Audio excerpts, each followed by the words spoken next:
Estoy muy contento de poder estudiar una vez más el libro de Esdras en sus capítulos 7 y 8. El mensaje de hoy se llama Bajo la buena mano de Dios. Hay una frase que aparece en Esdras capítulo 7 y se repite de otra manera en Esdras capítulo 8. Permítame decirle que cuando Dios usa una frase una y otra vez en un lapso tan breve, es porque quiere captar nuestra atención. Quiero animarlo a que subraye en su Biblia esta frase que se repite una y otra vez. Esta frase aparece 6 veces en total, casi una vez cada 10 versículos. La primera vez es en el capítulo 7, versículo 6b. Dice, porque la mano de Jehová su Dios estaba sobre Esdras. Aparece de nuevo en el versículo 9b, estando con él la buena mano de Dios. El último versículo del capítulo 7, el versículo 28, también contiene la frase, fortalecido por la mano de mi Dios sobre mí. A propósito, es en este párrafo que Esdras comienza a referirse a sí mismo en primera persona y va a seguir haciéndolo hasta el fin del libro. Esa es una de las razones por las cuales sabemos que Esdras fue el autor. Luego fíjese en el capítulo 8, versículo 18a. Dice, y nos trajeron según la buena mano de Dios sobre nosotros un varón entendido. También en el versículo 22 dice la palabra de Dios, la mano de nuestro Dios es para bien sobre todos los que le buscan. Esto significa literalmente que la mano de Dios está sobre todos los que le buscan con el propósito de hacer el bien. Lo vemos en más de una oportunidad en el capítulo 8, versículo 31b. Dice así la Biblia, y la mano de nuestro Dios estaba sobre nosotros, y nos libró de mano del enemigo y del acechador en el camino. Fíjese en el contraste que hay en estas memorias de Esdras. La mano del enemigo no logró detenerlos, mientras que la mano de Dios tuvo el éxito al guiarlos. Ahora, cuando la Biblia se refiere a Dios utilizando atributos físicos, lo que llamamos antropomorfismos, sabemos desde ya que Dios es espíritu y no tiene manos y dedos. Recién en la encarnación Dios Hijo tomó forma humana. Tanto Él como Dios el Padre y el Espíritu Santo son invisibles y una sola persona. Entonces, cuando Esdras se refiere a la mano de Dios, se está refiriendo al poder de Dios, su fuerza, su obrar y manipulación de eventos y circunstancias, su control de las circunstancias, o sea, la soberanía de Dios sobre las autoridades también. De hecho, lo que me gustaría hacer es exponer 5 usos de la mano de Dios. Estos usos nos llevan a la misma conclusión de Esdras. Dios es bueno. A esa conclusión vamos a llegar. En primer lugar, la bondad de Dios se podía ver por medio de su soberanía sobre los reyes. Eso se menciona al menos 2 veces en el capítulo 7, en los versículos 6 y 28. Váyase conmigo, por favor, al versículo 6. Esdras, capítulo 7, versículo 6, dice la palabra de Dios, Esdras subió de Babilonia, era escriba diligente en la ley de Moisés, que Jehová Dios de Israel había dado, y le concedió el rey todo lo que pidió, porque, hasta ahí la porción de la palabra. Podemos pensar, Esdras era un hombre preparado, porque Esdras también era un hombre muy respetado en el reino, y Esdras trabajó para Artajerjes, rey de Persia, entonces Artajerjes no lo podía rechazar. Pero no. La última parte del versículo nos da la respuesta. El rey le dio todo lo que pidió porque la mano de Jehová su Dios estaba sobre Esdras. Y punto. Fíjese ahora en el versículo 27 y en el versículo 28 del capítulo 7, dice así la Biblia, Bendito Jehová Dios de nuestros padres, que puso tal cosa en el corazón del rey para honrar la casa de Jehová que está en Jerusalén, e inclinó hacia mí su misericordia delante del rey y de sus consejeros, y de todos los príncipes poderosos del rey. Y yo, fortalecido por la mano de mi Dios sobre mí, reuní a los principales de Israel para que subiesen conmigo. Hasta ahí la porción. Con razón Esdras estaba animado. El capítulo 7 registra la carta de aprobación del rey. Fíjese en el versículo 20. y todo lo que se requiere para la casa de tu Dios que te sea necesario dar, lo darás de la casa de los tesoros del rey. Es como recibir un cheque en blanco. Nada más y nada menos que un gran milagro. Imagínese al gobernador diciendo: olvídese lo que dije en la campaña. Todos los fondos están disponibles para lo que los necesiten. Es como darle la chequera a su esposa y decirle que se compre toda la ropa que le guste. Bueno, el rey le está diciendo a Esdras: lo que necesites, los fondos del reinado de Persia lo cubren, está todo a tu disposición. Y a propósito, Dios nos ha dado todo el dinero necesario para la obra. Ahora solo hay que devolvérselo. Y no se olviden que dar dinero, inclusive para el creyente, es una obra de Dios que sobrepasa nuestra naturaleza humana. Ahora, Artajerjes simpatizaba con los judíos. ¿Estaba experimentando un momento de humildad religiosa? No lo creo. La carta comienza con el versículo 12 con las palabras: Artajerjes, rey de reyes. No había nada de humildad aquí.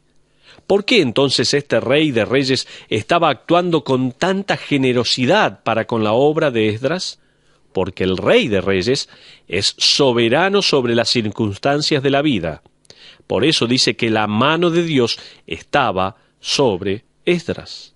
Y aquí vemos, en primer lugar, que la bondad de Dios se podía ver por medio de su soberanía sobre los reyes.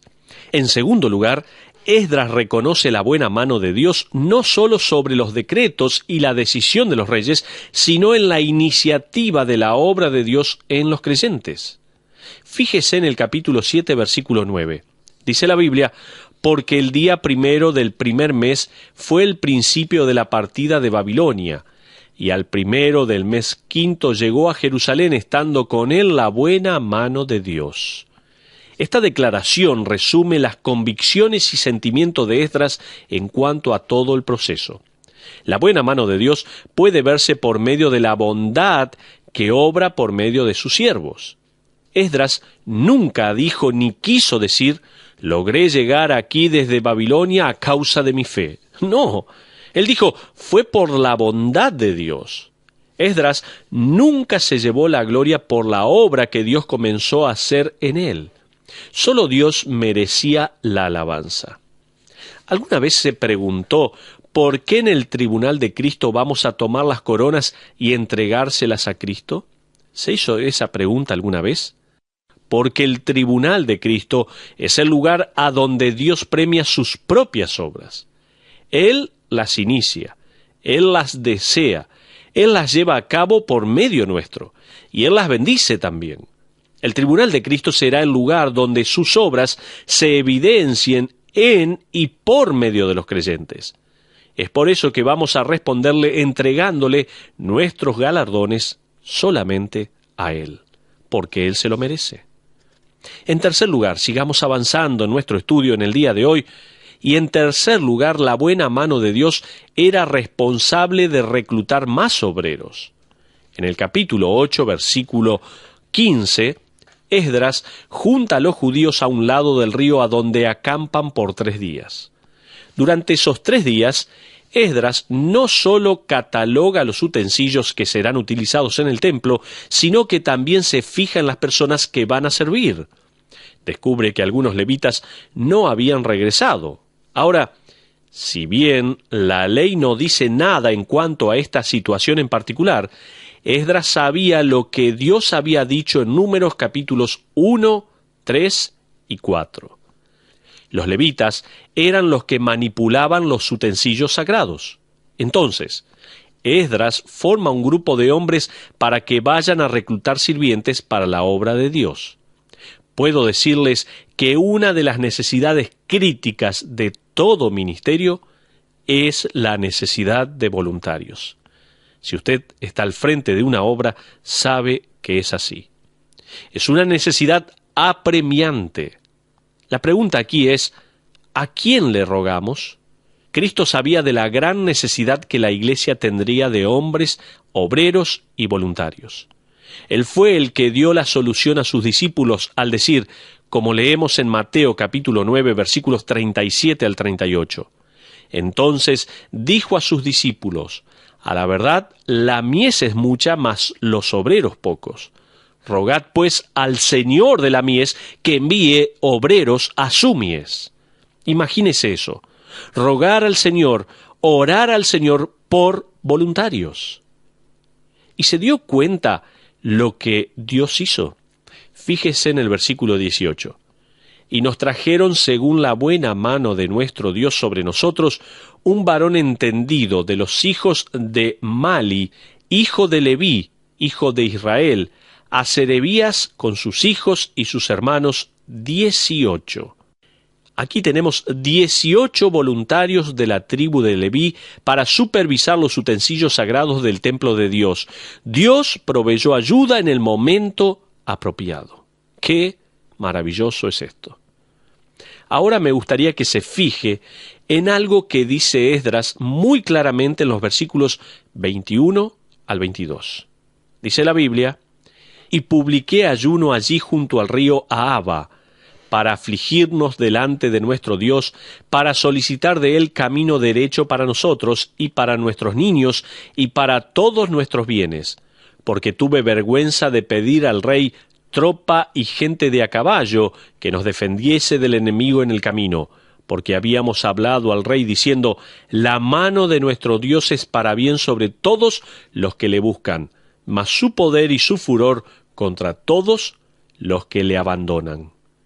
La frase que se usa una vez más aquí es la mano de nuestro Dios, y en cuarto lugar, se puede ver en su promesa de protección del mal. La mano de nuestro Dios, este hecho de el uso de la mano de nuestro Dios, se puede ver aquí en la promesa de Él de protección del mal. Me encanta la sinceridad de Esdras, es maravillosa.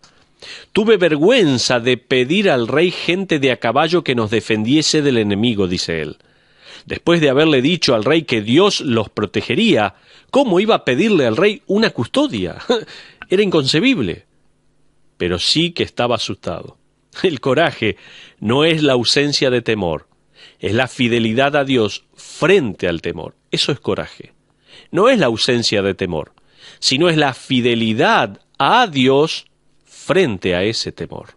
Ahora, si uno calculaba la cantidad de oro y plata que Esdras estaba llevando a Jerusalén, se dará cuenta por qué él esperaba bandidos y ladrones que los atacaran en el camino. Ellos llevaban lo que en la actualidad sería cerca de $5 millones en oro y plata, y sin guardias armados, acuérdese. Un poco más, y llevaban un cartel que decía: dinero gratis, aquí, vengan y roben. Esdras no podía ir y pedirle al rey protección, porque ya había dicho que el rey de los reyes los protegía. ¿Se da cuenta de las prioridades de Esdras en esto?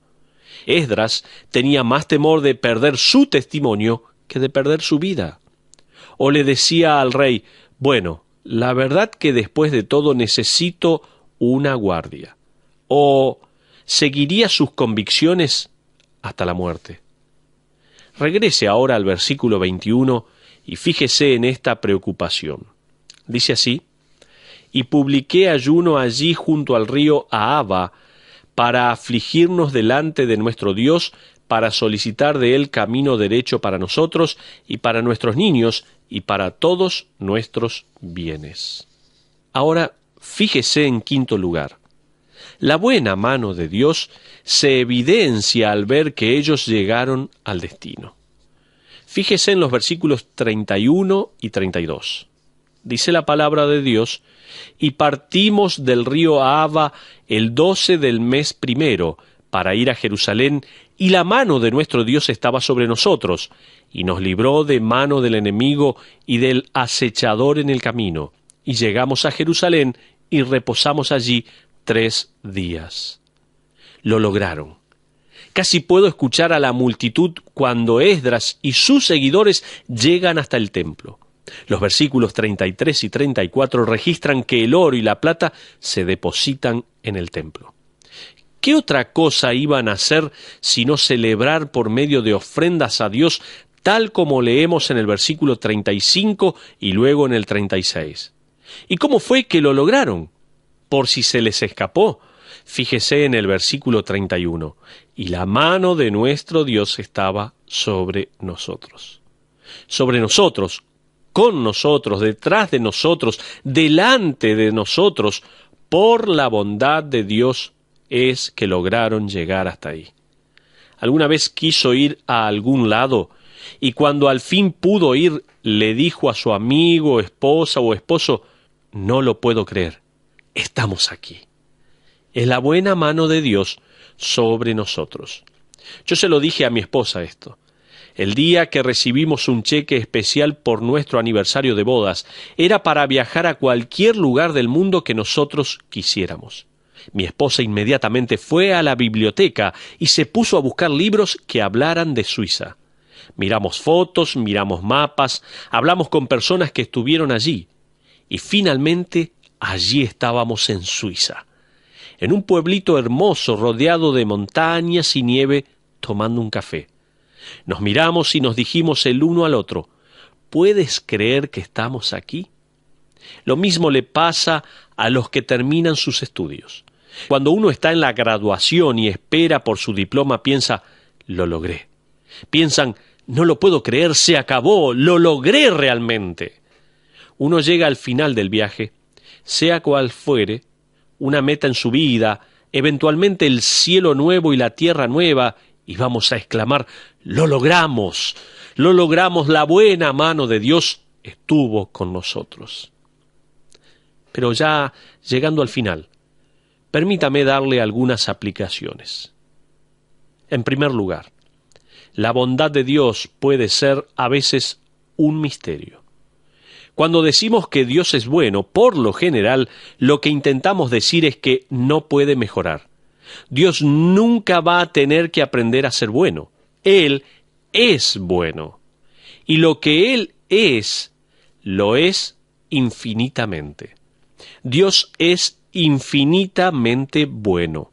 Él nunca va a tener que trabajar en su personalidad, mejorar su carácter o borrar imperfecciones. Dios es bueno.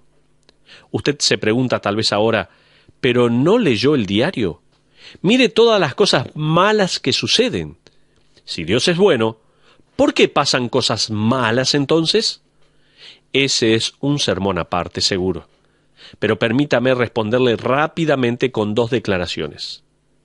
Las cosas malas suceden en el mundo no porque Dios no sea bueno, sino porque la gente es mala.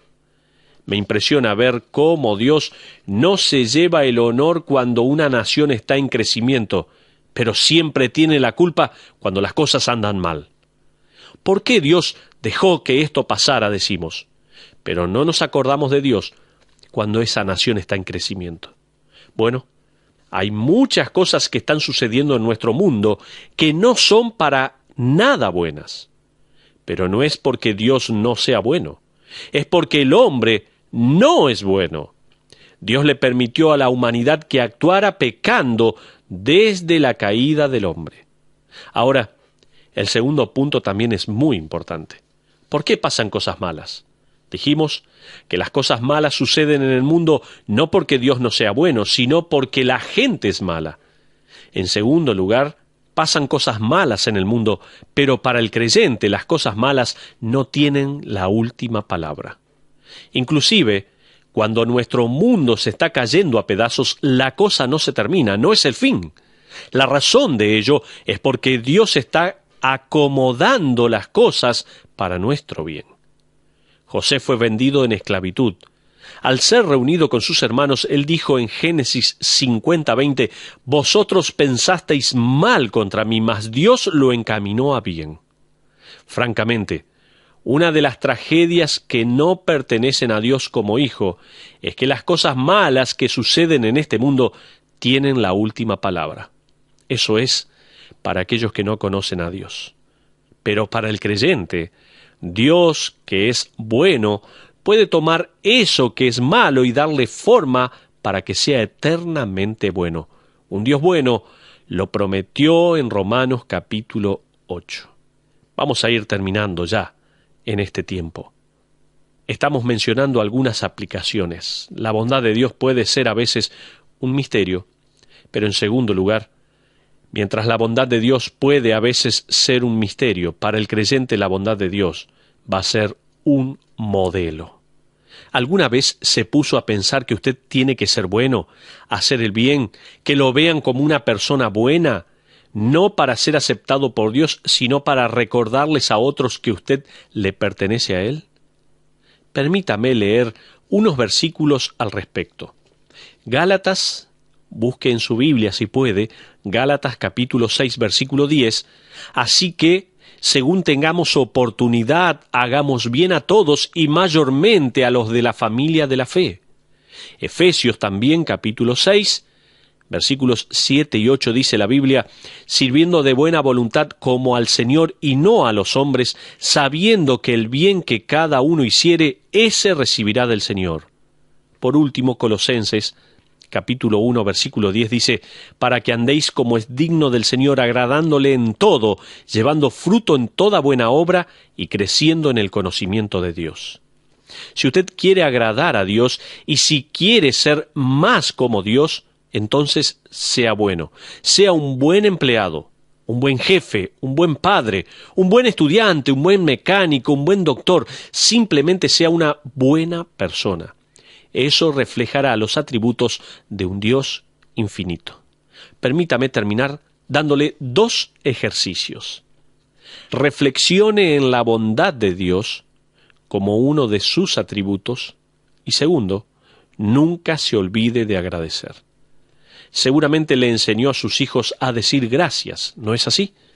Les enseñó a decir gracias una vez por semana, una vez al mes, cuando les parezca. No, no es así. Uno les enseña a ser agradecido como una forma de vida. Que nosotros también podamos, de la misma manera, vivir bajo la buena mano de Dios, siendo agradecidos a Él por todo lo que Dios hace a nuestro favor. Ese es mi deseo, esa es mi oración, para que Dios cumpla su voluntad en nuestras personas.